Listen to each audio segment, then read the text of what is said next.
காலையில் எந்திரிக்கும்போது சிலிண்டர் கிடைக்கல, காய்கறி எதுவும் வாங்க முடியாது, இனிமேல் காய்கறியே இது வராது அப்படி இப்படின்ட்டு வாரோட ரிஃப்ளெக்ஷன் நம்ம ஊரில் வராதுன்னு சில பேர் சொல்லிட்டாங்க. ஐயோ இது என்னடா கொடுமைன்னு சொல்லிட்டு காலையிலேயே வண்டி எடுத்துகிட்டு போயிட்டேன் காய்கறிலாம் வாங்குறதுக்கு நானும் கதிராவும். அங்கே போய் பார்த்தா காய்கறிலாம் அந்த அளவுக்குலாம் ரொம்ப வந்து ரேட்லாம் கிடையாது. எல்லா காய்கறியுமே கிடச்சிச்சு. ப்ரைஸும் சொல்லப்போனால் கம்மியாகவே தான் இருந்துச்சு. சரின்ட்டு வாங்கிட்டு நானும் கதிரா வீட்டுக்கு வந்துட்டோம். எனக்கு வந்து காய்கறி மார்க்கெட் ரொம்பவே பக்கம் தான். இங்கே தஞ்சாவூரில் பெரிய மார்க்கெட் இருக்குது. நமக்கு எல்லா காய்கறியுமே நல்ல அஃபோர்டபுளான ரேஞ்சிலே கிடைக்கும். ஸோ வாங்கிட்டு வந்ததுக்கப்புறம் வீட்டுக்கு வந்து பார்த்தா சிக்கன் இருந்துச்சு.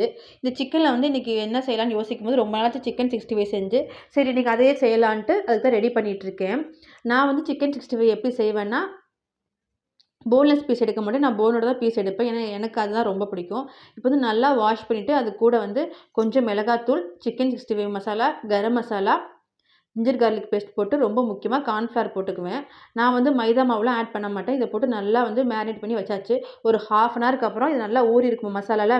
இப்போ வந்து பொரிச்சு எடுத்தா நல்லா வந்து மொறு மொறுன்னு ரெடி ஆயிரும். உங்களுக்கு வந்து நான் காட்டும்போது வந்து எண்ணெய் வந்து கொஞ்சம் கம்மியா இருக்க மாரி தான் இருக்கும். பட் எனக்கு வந்து இதுவே போதும். இதுலயே நான் வந்து எல்லா 65யுமே நல்லா பொரிச்சு எடுத்துட்டேன். ஃபைனல் லுக் கூட நல்லா தான் வந்துச்சு. இன்னைக்கு இதுதான் எங்க வீட்ல நான் செஞ்சது.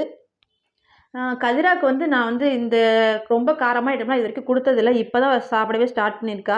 ஏன்னா இதுக்கு மேல ஸ்கூலுக்கு வேற சேர்க்கணும். இதுக்கு மேல போனா வந்து ரொம்ப பிரச்சனையாயிரும் குழந்தைங்களுக்கு.